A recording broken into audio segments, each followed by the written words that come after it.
Hello and welcome money nine के खास show hello money nine में मैं सिमरनजीत सिंह आप सभी का स्वागत करता हूं। और सबसे पहले आपको धनतेरस और दिवाली की एडवांस में बहुत बहुत शुभकामनाएं।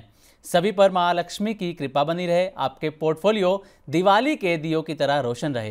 हालांकि दिवाली के मौके पर 20 अक्टूबर को बाजार खुलेंगे और 21 अक्टूबर को बाजार में कारोबार नहीं होगा, बाजार बंद रहेंगे।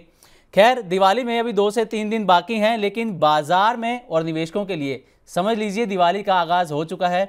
निफ्टी ने आज यानी कि शुक्रवार को 25,700 पार करके नया हाई छुआ है, तो वहीं बैंक निफ्टी ने भी 57,651 का नया रिकॉर्ड हाई छुआ और बाजार जोर शोर से दिवाली का आगाज करता हुआ यहां पर नजर आ रहा है।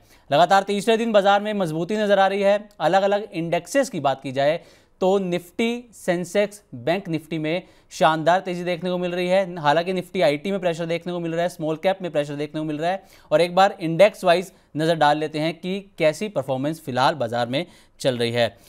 तो निफ्टी की अगर बात करें, हालांकि निफ्टी ने 25,700 का लेवल क्रॉस किया था, अब थोड़ा सा नीचे उससे आ गया है, लेकिन फिर भी अभी तेजी इसमें देखने को मिल रही है। सेंसेक्स में 300 से ज़्यादा अंकों की फिलहाल यहां पर तेजी देखने को मिल रही है। बैंक निफ्टी में 100 अंकों से ज़्यादा की तेजी है और 57,534 पर कारोबार करता हुआ नजर आ रहा है। निफ्टी आईटी में थोड़ा सा प्रेशर है, यूएस से जो खबरें आ रही हैं उसके चलते, और 500 से ज़्यादा अंकों की गिरावट यहां पर देखने को मिल रही है। स्मॉल कैप इस इंडेक्स में भी करीब करीब 200 अंकों की यहां पर गिरावट देखने को मिल रही है। इन तमाम मुद्दों पर हम बातचीत करेंगे और इस बातचीत के लिए हमारे साथ हमारी खास मेहमान जुड़ चुकी हैं, आस्था जैन मैम। आस्था मैम, बहुत बहुत स्वागत है आपका मनी नाइन में। जी बिल्कुल। गुड आफ्टरनून आपको और सभी दर्शकों को धनतेरस और दिवाली की बहुत बहुत शुभकामनाएं। जी, आपको भी मैम धनतेरस और दिवाली की बहुत बहुत शुभकामनाएं। मैम, आगे हम मार्केट के बारे में बात करेंगे, लेकिन उससे पहले एक बार हम बाजार में गेनर्स और लूजर्स जो इस वक्त हैं उस पर एक बार नज़र डाल लेते हैं। तो गेनर्स की अगर हम बात करें, निफ्टी गेनर्स की, तो इसमें पहला नाम आता है एशियन पेंट्स का। इसमें आज अच्छी खासी तेज़ी देखने को मिल रही है। इसके बाद नाम आता है भारती एयरटेल का, मैक्स हेल्थ केयर और अपोलो हॉस्पिटल, ये निफ्टी के गेनर्स रहे हैं। निफ्टी लूजर्स की अगर बात करें तो विप्रो का नाम टॉप पर आता है, इसके नतीजे थोड़े से कमज़ोर रहे हैं जिसका असर यहाँ पर देखने को मिल रहा है। इटर्नल, इन्फोसिस, हालांकि इन्फोसिस के नतीजे अच्छे रहे हैं लेकिन उसके बावजूद ये निफ्टी लूजर्स में शामिल है। एचसीएल टेक, आईटी पर क्योंकि खबर है तो उसका असर यहाँ पर देखने को मिल रहा है। मिड कैप गेनर्स में पहला नाम आता है भारत डायनामिक्स का, मैक्स हेल्थ केयर, ओला इलेक्ट्रिक का और एम फाइनेंशियल का यहाँ पर मिड कैप गेनर में नाम आता है। ओला इलेक्ट्रिक में पिछले 3 दिन से अच्छी खासी तेजी है। मिड कैप लूजर्स पर अगर नजर डालें तो एम्फेसिस, पीबी फिनटेक, आईजीएल और सुजलोन एनर्जी, ये मिड कैप लूजर में शामिल हैं। स्मॉल कैप गेनर्स, इन पर भी एक नजर डाल लेते हैं। गॉडफ्रे फिलिप, ये स्मॉल कैप गेनर में शामिल है। बीएलएस इंटरनेशनल, रेडिको खैतान और डिलीवरी, ये कुछ स्मॉल कैप गेनर्स हैं। स्मॉल कैप लूजर्स में पहला नाम है क्रेडिट एक्सेस ग्रामीण का, वेल्सपन लिविंग, आईजीआईएल और इरकॉन इंटरनेशनल। तो ये कुछ हैं आज के गेनर्स और लूजर्स। अब आते हैं मार्केट पर कि मार्केट कैसा परफॉर्म कर रहा है। और आस्था मैम, पहले आपसे यही जानना चाहेंगे कि 2 दिन बाद दिवाली है, लेकिन ऐसा लग रहा है कि बाजार में दिवाली का जो आगाज़ है वो 2 से 4 दिन पहले ही हो चुका है। अगर हम निफ्टी पर नज़र डालें तो आज एक नया हाई छुआ है 25,700 का निफ्टी ने, और बैंक निफ्टी में भी आज एक नया रिकॉर्ड बनता हुआ नजर आ रहा है। तो मैम, इस पूरे सिनेरियो को आप किस तरीके से देख रहे हैं और क्या ये निवेशकों के लिए दिवाली का आगाज़ अभी से हो चुका है? तो देखिए, नया हाई अगर छूते हैं तो वो तो एक अच्छी ही यहाँ पे एक डायरेक्शन प्रदान करता हुआ नजर आता है। ऑल्दो ये जो नया हाई है ये अभी कुछ दिनों का है, क्योंकि वैसे देखा जाए तो निफ्टी का हाई तो जी 26,277 का है, जो बहुत पहले निफ्टी ने छुआ था। तकरीबन ये बात हो गई है 2024 सितंबर की। जी तो उसके बाद हाँ, ये जरूर बोल सकते हैं कि 52 हफ्तों में जाके, यानी कि साल भर में, ये एक हमें अच्छा 52 वीक हाई देखने को मिला है। और ये जो हाई है ये बिल्कुल मुझे ऐसा लगता है कि आगे भी ये जो तेजी है निफ्टी की ये जारी रहेगी और निफ्टी हमें आगे भी अच्छा परफॉर्म करता हुआ नजर आएगा। इंट्राडे की बात करें तो देखिए, थोड़ा सा इंट्राडे में निफ्टी एक ब्रीदर ले रहा है, सांस ले रहा है। इतनी ज्यादा तेजी इसने दिखाई है, उसके चलते हो सकता है कि निफ्टी एक बार 25,620, 650 तक आ जाए। ये मैं इंट्राडे की बात कर रही हूँ। तो अभी इंट्राडे में नई खरीदारी ना करें, क्योंकि थोड़ा सा जो निफ्टी एक ब्रीदर ले रहा है उसके चलते हो सकता है कि 25,650 से लेके 620 तक की निफ्टी हमें डाउन साइड में देखने को मिले। तो अभी इसमें खरीदारी ना करें, थोड़ी सी गिरावट आती है तो खरीदारी के मौके तलाश। और मैम निफ्टी बैंक पर आपका क्या नज़रिया है? निफ्टी बैंक में भी अच्छी खासी आज तेज़ी रही है। मार्च 2025 के जो निचले स्तर से लगभग 10,000 अंकों की यहाँ पर बढ़त निफ्टी बैंक में नज़र आ रही है और 57,651 का नया रिकॉर्ड भी छुआ है निफ्टी बैंक ने। मैम इस पर भी आपका एक नज़रिया जानना चाहेंगे। जी बिल्कुल, निफ्टी बैंक की बात करें तो निफ्टी बैंक भी आज तेज हुआ है, और बिल्कुल जैसा निफ्टी का चार्ट है आज इंट्राडे में वही निफ्टी बैंक का बना हुआ है। बस ये है कि निफ्टी बैंक ने अपना इंट्राडे में जो एक अहम लेवल था वो छू लिया है, 57,400 85,480 का। वहां से थोड़ा सा इसने वापस से एक तेजी दिखाई है, तो मुझे लगता है कि निफ्टी बैंक जो है ये अभी थोड़ा सा और इसमें एक तेजी का ये जो आया है मोमेंटम ये बढ़ने दे, फिर ही इसमें खरीदारी करें। निफ्टी बैंक और निफ्टी दोनों में सलाह रहेगी कि इंट्राडे में खरीदारी के मौके अभी न तलाशें, क्योंकि इंट्राडे में बहुत अच्छी तेजी हम देख चुके हैं, तो थोड़ा ब्रीदर लेने के लिए ये दोनों इंडाइसेस नीचे आते हुए नजर आ रहे हैं। अच्छा मैम, आप तेज़ी का कारण क्या देख रहे हैं? क्या ट्रिगर्स ऐसे बाजार को मिल गए जो निफ्टी बैंक और पूरे बाजार में ही तेज़ी देखने को मिल रही है, तो क्या ट्रिगर्स ऐसे रहे हैं मैम? देखिए, ट्रिगर्स की अगर हम बात करें तो मुझे सबसे पहले तो ऐसा लगता है अर्निंग्स ने काफी अच्छा यहाँ पे सपोर्ट किया है, क्योंकि ऐसा जो माना जा रहा था अर्निंग्स को लेके वो जिस तरह से आगाज हुआ है ऑलमोस्ट भी जो भी हमने देखा है, थोड़ा आईटी सेक्टर से पॉजिटिव संकेत आए, बैंकिंग से आए, तो अर्निंग्स मुझे लगता है कि अच्छी चल रही है अभी तक के जो आंकड़े आ रहे हैं उस हिसाब से। तो पहला तो ये है। और अगर मैं ग्लोबल लेवल पे भी बात करूं तो जिस तरह का डिसरप्शन ट्रेड वॉर्स के रिलेटेड यहाँ पे फैला हुआ था, तो वो थोड़ा सा अभी ऐसा प्रतीत होता है कि थोड़ा वो डिसरप्शन जो है वो अब कूल ऑफ हो रहा है। जिस तरह से अभी बातचीत की हमें एक सुनाई दे रही है खबरें की शायद प्यूटिन से भी अब डोनाल्ड ट्रम्प बात करने जाएंगे, तो हो सकता है कि कुछ पॉजिटिविटी वहां से निकले। तो मुझे लगता है कि थोड़ा ग्लोबल माहौल भी अभी बेटर हुआ है एज कम्पेयर टू लास्ट के कुछ दिनों में जहां पे कि गर्मा गर्मी ज्यादा थी, तो वो भी एक कारण है। ओके मैम, अर्निंग्स तो आना शुरू हो गई हैं और आपसे ये जानना चाहूँगा कि अर्निंग्स का सीज़न Q2 के अर्निंग्स का सीज़न स्टार्ट हो गया है, तो आपको क्या लगता है कि कौन सा सेक्टर यहाँ पर लीड करता हुआ नजर आएगा और Q3 में कौन सा ऐसा सेक्टर होगा जो लीड करेगा, और क्या अभी इन्वेस्टर्स को किन सेक्टर में ऐसा दाव लगाना चाहिए? देखिए, Q2 में मुझे ऐसा लगता है कि अभी अर्निंग्स के हिसाब से जो सेक्टर अच्छा रहेगा वो बैंकिंग रहेगा, जिसपे कि बिल्कुल नजर बनी हुई है। पावर एक दूसरा सेक्टर है जो अच्छा लगता है, तो वहां पे भी नजर बनाई जा सकती है।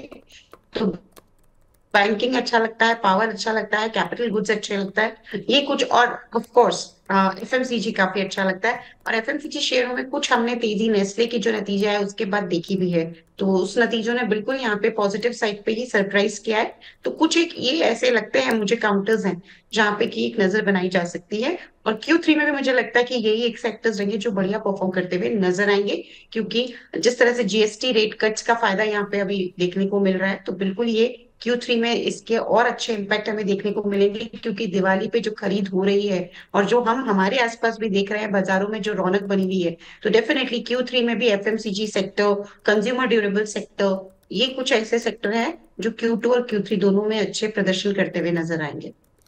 ओके वैसे कंज्यूमर ड्यूरेबल की अगर बात की जाए तो अभी एक लेटेस्ट रिपोर्ट आई है जिसमें ये कहा गया है कि 22 सितंबर से जब से जीएसटी रिफॉर्म हुआ है, जीएसटी 2.0 लागू हुआ है, उसके बाद से उनकी सेल्स में 40% की यहाँ पर ग्रोथ देखने को मिली है। मैम मार्केट पर हम आगे अपनी बातचीत को जारी रखेंगे। फिलहाल हमारे जो दर्शक हैं वो लगातार हमें अपने सवाल भेज रहे हैं और हमारी कोशिश रहेगी कि उनके ज़्यादा से ज़्यादा सवाल हम यहाँ पर ले सकें और उनके सवालों का जवाब दे सकें। तो मैम कोई भी अगर अपना सवाल लाइव हमसे पूछना चाहता है, हमारे गेस्ट से सवाल पूछना चाहता है, तो आप हमें व्हाट्सएप के ज़रिए अपने सवाल भेज सकते हैं। 9311121874 ये हमारा व्हाट्सएप नंबर है। इसके अलावा आप money9query@gmail.com इसके ज़रिए भी अपने सवाल हमें भेज सकते हैं। अपना सवाल लिखकर पूरी जानकारी के साथ हमें भेजें ताकि हम कोशिश करें कि आपके सवालों का सही जवाब अपने मेहमानों से यहाँ पर दिलवाने की कोशिश करें।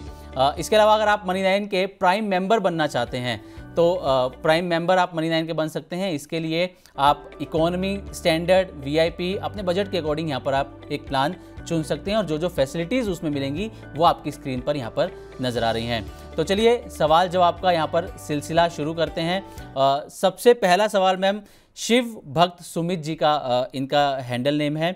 ये पूछ रहे हैं आस्था मैम कि इनके पास सायरमा एसजीएस टेक्नोलॉजी के 100 शेयर हैं, 856 रुपये की इनकी खरीदारी है। इसके अलावा हाईटेक पाइप्स, इसके 400 शेयर हैं, 120 रुपये की खरीदारी है। मिंडा कॉर्प के 20 शेयर हैं और 571 रुपये पर इनकी बाइंग है। इसके अलावा पैराडीफ फॉस्फेट 200 शेयर हैं, 196 रुपीज़ पर इनकी बाइंग है। लेकिन ये बोल रहे हैं कि सभी में ये फिलहाल लॉस में है, तो इनको क्या करना चाहिए? देखिए हम एक एक करके जी लेते हैं। सबसे पहले अगर मैं सिरमा एसजीएस की बात करूं, तो सिरमा एसजीएस में अभी तो थोड़ी सी वीकनेस बनी हुई है, लेकिन ये सिर्फ शॉर्ट टर्म की वीकनेस लग रही है। ये वीकनेस बहुत बड़ी अभी लगती नहीं है। तो थोड़ी छोटी अवधि में सिरमा एसजीएस थोड़ा और वीक हो सकता है। 785 के आसपास चल रहा है, 765 तक जाने का ये कोशिश कर सकता है। तो पहली चीज तो ये है कि सिरमा एसजीएस में शॉर्ट टर्म में वीकनेस है, लेकिन अगर इतनी वीकनेस हैंडल कर सकते हैं तो बने रहिए। जैसा मैंने बोला 765 तक जाने का प्रयास कर सकता है। तो अगर वीकनेस हैंडल कर सकते हैं तो होल्ड कर ले 725 के स्टॉप लॉस के साथ। और वैसे भी देखा जाए तो कुछ हम लगभग एक महीने से माने तो ये एक दायरे में ही घूम रहा है, 725 से 875 के बीच में।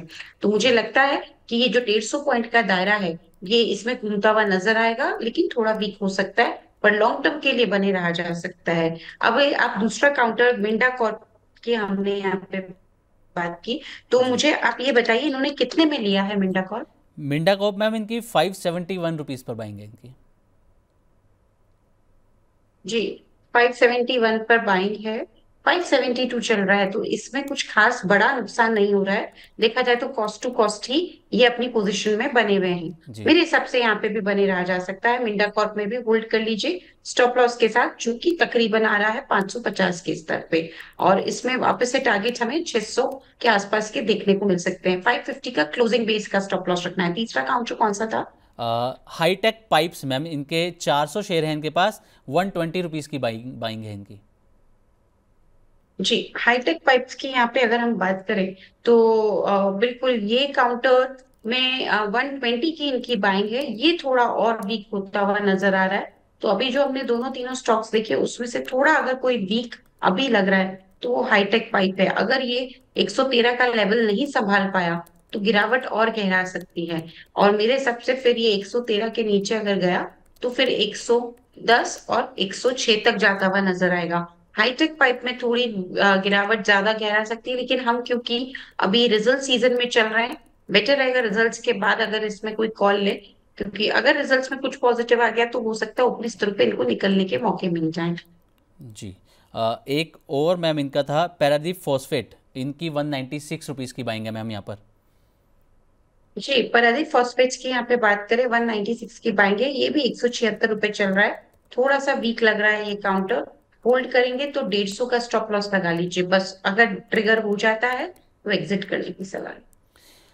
ओके तो सुमित जी, आस्था मैम ने जो जो एडवाइस दी है मैं आपको एक बार रिपीट कर देता हूँ। सिरमा एसजीएस में पहले उन्होंने कहा है कि शॉर्ट टर्म वीकनेस फिलहाल है, अगर आप इसको संभाल सकते हैं, रख सकते हैं, वीकनेस हैंडल कर सकते हैं तो इसमें आप बने रहें, होल्ड करके रखें। और 725 का एक स्टॉप लॉस आप इसमें लगा सकते हैं और शेयर जो है वो 760 रुपीज़ तक जा सकता है। मिंडा कॉर्प में आपको स्टॉप लॉस 550 का एक मेंटेन करना है और इसमें भी आपको होल्ड करने की मैम ने सलाह दी है। हाईटेक पाइप ये फिलहाल थोड़ा सा वीक नज़र आ रहा है, 113 का लेवल अगर इसका नहीं संभलता है तो नीचे 106 110 के लेवल भी यहाँ पर दिखा सकता है। और आपका एक और सवाल है पैराडीप फॉस्फेट पर, तो ये भी थोड़ा सा वीक है, 150 रुपीज़ का एक स्टॉप लॉस आप यहाँ पर भी मेंटेन करके चल सकते हैं। अगले सवाल की तरफ हम बढ़ते हैं मैम। अगला सवाल मनीष मेहता जी ये पूछ रहे हैं कि इनके पास टाटा इन्वेस्टमेंट के शेयर हैं और 1070 रुपये पर इनकी खरीदारी है, तो इनको इसमें क्या करना चाहिए टाटा इन्वेस्टमेंट में मैम? जी बिल्कुल, देखिए टाटा इन्वेस्टमेंट कॉर्पोरेशन की बात करें 1070 पे खरीदारी, और अभी तो ये थोड़ा सा वीक हो रहा है। और ये वीकनेस जो इसको नीचे में एक बार 820 तक ले जा सकती है, 894 के आसपास ये अभी चल रहा है। तो थोड़ा सा ये वीक अभी और हो सकता है। तैयारी रखें, लंबी अवधि का नजरिया हो तो ही होल्ड करें, क्योंकि शॉर्ट टर्म में तो वीकनेस भी लग रही है और एक दायरे में भी ये घूमता हुआ नजर आ रहा है, जो कि 850 से लेके 1185 के बीच में है। तो ये टेस्ट करेगा पेशेंस। स्टॉप लॉस के साथ पोजीशन में बने रहे, लेकिन स्टॉप लॉस स्ट्रिक्ट रखना होगा 850 के लेवल पे। ओके, तो 850 के लेवल पर टाटा इन्वेस्टमेंट का एक स्टॉप लॉस आपको मेंटेन करके यहाँ पर चलना होगा। अगला सवाल लेते हैं, श्री ओम दलाल जी, ये प्राइम मेंबर भी हैं मनी 9 के।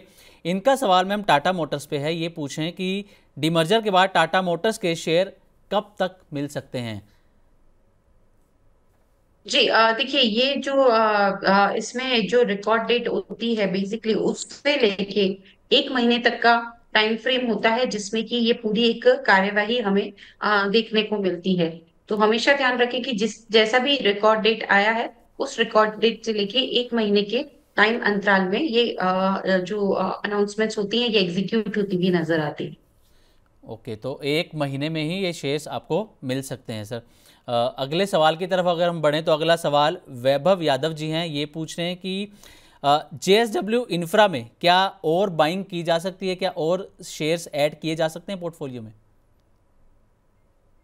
जेएसडब्ल्यू इंफ्रा की उन्होंने यहाँ पे बात की है। जेएसडब्ल्यू इंफ्रा की अगर हम बात करें तो देखिए, और पोर्टफोलियो में ऐड करना तो अभी नहीं जम रहा है। आज एक भारी गिरावट हमें देखने को मिली है, और जिस तरह की गिरावट आई है ये फर्दर और बढ़ सकती है। तो अगर ये बढ़ सकती है तो अभी ये सही मौके नहीं होंगे इसमें और बाइंग करने के। रुक जाइए, नीचे में हो सकता है कि ये जो गिरावट आई है ये एक बार 285, 286 या फिर 280 तक भी जाए। तो वो जो स्तर आएंगे तब हम देखेंगे एक बार, तब चाहे तो पोजीशन रिव्यू कराएं, अभी बाइंग ना करें। ओके, तो वैभव जी अभी आप बाइंग ना करें, नए शेयर्स ऐड ना करें। हो सकता है कि शेयर 280 रुपीज़ तक भी आपको जाता हो यहाँ पर नजर आए। उसके बाद फिर रिव्यू किया जाएगा कि इस शेयर में आपको क्या करना चाहिए। अगले सवाल की तरफ हम बढ़ते हैं। अगला सवाल हमारे पास आया है मैम,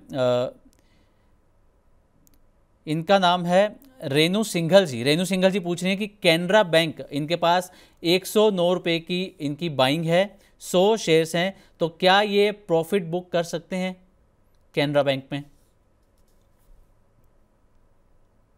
हाँ, थोड़ा सा चाहे तो प्रॉफिट बुक किया जा सकता है, क्योंकि आज थोड़ा सा वीक हो रहा है।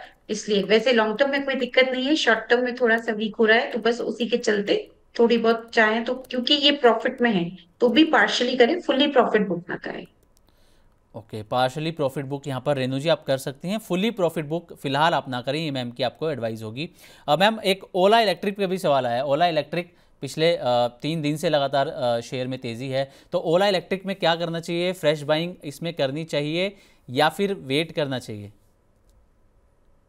क्योंकि ओला इलेक्ट्रिक के यहाँ पे अगर हम बात करें तो फ्रेश बाइंग इसमें अभी नहीं करना चाहिए, क्योंकि आज काफी तेज हो गया है ये ऑलरेडी। मेरे हिसाब से थोड़ा सा वेट कर लेते हैं। अगर ये 58 के ऊपर के क्लोज देने लगे तो फिर फ्रेश बाइंग के मौके तलाशिए। ओके, वैसे मैम ये शेयर ओला इलेक्ट्रिक पिछले भी अगर हम कुछ महीनों की परफॉर्मेंस देखें तो जब मार्केट गिरती हुई नजर आई तो ओला इलेक्ट्रिक चढ़ता हुआ नजर आया, बढ़ता हुआ नजर आया। तो इसके पीछे क्या रीज़न रहे, क्या? नहीं, देखिए इसके पीछे इसके खुद के कारण थे, जिस तरह का न्यूज फ्लो हम देख रहे थे। और अभी भी ये ओला शक्ति करके अपना नया लॉन्च करना चाहते हैं। तो जिस तरह से ये इनके नए लॉन्चेस या प्रोडक्ट पाइपलाइन जिसे हम बोलते हैं, वो यहाँ पे बात कर रहे हैं। और इनफैक्ट मैनेजमेंट ने भी काफी यहाँ पे मीटिंग्स करके ये जी। जताया था कि आगे जाते हुए ओला के जो फ्यूचर आउटलुक है वो स्ट्रांग रहने वाला है on the basis of new product launches. तो जब इस तरह की न्यूज फ्लो आती है मार्केट में, तो फिर वो एक काउंटर को सहारा देती है ऊपरी मतलब स्तर पर जाने के लिए। और दूसरा देखा जाए तो ऑटो सेक्टर भी तेजी में है। जब से जीएसटी रेट कट्स के अनाउंसमेंट्स हुए हैं, पूरा सेक्टर ही तेजी में है, तो उसका बिल्कुल फायदा इस काउंटर को होता हुआ नजर आ रहा है। तो इन सभी फैक्टर्स के चलते मुझे लगता है ओला में हमने एक तेजी देखी, जो डिस्पाइट मार्केट मूवमेंट थी। ओके, मैम एक बड़ा इंटरेस्टिंग सवाल है, और मेरे को लग रहा है कि कई निवेशक इसके बारे में जानना चाहते होंगे, कई व्यूअर्स जानना चाहते होंगे। सवाल ये है, पूछ रहे हैं कि दिवाली पर लक्ष्मी आए, पैसा आए, इसके लिए किस सेक्टर में दांव लगाया जा सकता है? देखिए ऑटो, और मैं अभी तो एफएमसीजी बोलूंगी, मुझे लग जी रहा है एफएमसीजी बहुत अच्छी तेजी में आ रहा है। तो मैं एफएमसीजी के साथ जाना चाहूंगी। आज भी आप देखिए तो अच्छा तेजी हमें एफएमसीजी अक्रॉस द बोर्ड देखने को मिल रहा है। स्पेशली ब्रिटानिया की बात करें, बहुत अच्छा तेज हो गया है। या फिर दूसरे एफएमसीजी काउंटर, तो नेस्ले ने जिस तरह के यहाँ पे एक नतीजे घोषित करके जी। पूरे सेक्टर में एक हरियाली लेके आए हैं, तो मैं एफएमसीजी सेक्टर में काफी पॉजिटिव। ओके, तो एफएमसीजी सेक्टर में फ़िलहाल दाव लगाया जा सकता है अगर कोई अभी पैसा मार्केट में लगाना चाहता है तो। अ, अगला सवाल हम लेते हैं, प्रतीक शुक्ला जी का है। ये पूछ रहे हैं कि अद्वैत इंफ्राटेक, इसमें 1162 रुपये की इनकी खरीद है। अब क्या ये इसको लॉन्ग टर्म के लिए अपने पास रख सकते हैं अपने पोर्टफोलियो में? जी, अद्वैत इंफ्राटेक की बात करें तो 1100 के आसपास इन्होंने खरीदा है, 1700 चल रहा है। सबसे पहले बहुत बधाई हो, अच्छा इन्वेस्टमेंट इनका हुआ है और बढ़िया रिटर्न इनको दे रहा है। अगर मैंने सही सुना, 1100 का ही अपने कॉस्ट प्राइस बताया, राइट? जी मैम जी। हाँ जी, तो 1700 के आसपास चल रहा है, तो बिल्कुल बधाई हो, रख लीजिए। लेकिन फिर भी एक स्टॉप लॉस जरूर लगा लीजिएगा 1650 के लेवल पे। कहीं कोई दिक्कत लगती नहीं, वैसे तो वहां तक जाने के चांसेस भी नहीं है, लेकिन सेफ हो जाएंगे। 1650 का स्टॉप लॉस लगा। ओके, तो प्रतीक जी, आपकी जो बाइंग है वो बहुत अच्छे लेवल पर है। जैसा कि आस्था में हमने बताया 1700 के आसपास शेयर चल रहा है, लेकिन आपको एक स्टॉप लॉस यहाँ पर मेंटेन करके चलना होगा 1650 रुपये का। तो ये स्टॉप लॉस आप ज़रूर लगाइएगा, आपके लिए बेटर होगा। अगले सवाल की तरफ बढ़े हम मैम। अगला सवाल हर्ष श्रीवास्तव जी का है। ये पूछ रहे हैं कि अपोलो हॉस्पिटल एंड सुब्रोस में फ्रेश एंट्री कब की जा सकती है, और आपसे मैम स्टॉप लॉस जानना चाहते हैं और टारगेट भी। जी, बिल्कुल। देखिए अपोलो हॉस्पिटल की यहाँ पे हम बात करें तो मुझे लगता है कि अपोलो हॉस्पिटल यहाँ पे अच्छा लेवल ये ढूंढ रहे हैं अपोलो हॉस्पिटल में।